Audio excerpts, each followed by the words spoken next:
காந்தி ஜெயந்தி. எல்லாரும் தலைவர்களை பேசுறோம். ஆனா காந்திக்கு விஷம் வைக்க மறுத்து தன் வாழ்க்கையையே தொலைச்ச ஒரு சமையல்காரரை பத்தி உங்களுக்கு தெரியுமா? 1917 சம்பாரன் சத்தியாகிரகம் நடந்தது. அப்போ பிரிட்டிஷ் மேலாளர் ஒருத்தன் நம்ம காந்தியை கொல்ல ஒரு கொடூரமான திட்டம் போட்டான். அவர் பேரு படக்மியான். பீகாரைச் சேர்ந்த ஒரு சாதாரண சமையல்காரர் தான் அவர். காந்தியின் பாலில் விஷத்தை கலந்து கொடுக்கணும்னு சொல்லி அவருக்கு பணம், மிரட்டல்னு எல்லாம் வந்துச்சு.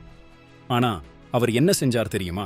உயிரை பணயம் வச்சு காந்தியின் காதுல குடிக்காதீங்க, இது விஷம்னு சொல்லியிருக்கார். இதுக்கு சாட்சி பின்னாளில் ஜனாதிபதியான ராஜேந்திர பிரசாத்.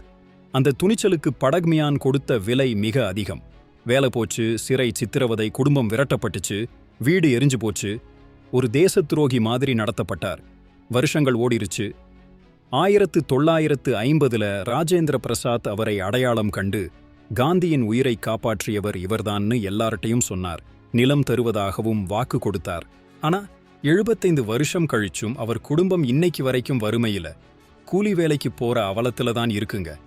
தேசப்பிதாவை காப்பாற்றியவருக்கே இந்த நிலைமையா? நாம ஹேஷ்டேக் போட்டு ஹீரோக்களை கொண்டாடுறோம். ஆனா இந்த சாதாரண மனிதர்தான் உண்மையிலேயே நம்ம சுதந்திர போராட்டத்தோட முக்கியமான ஹீரோ. படக்மியான் இல்லைனா, ஒருவேளை காந்தி இல்லை, நம்ம சுதந்திரம் கூட கேள்விக்குறியா இருந்திருக்கலாம். இந்த சமையல்காரரோட தியாகத்துக்கு நாம அங்கீகாரம் கொடுக்க வேண்டாமா?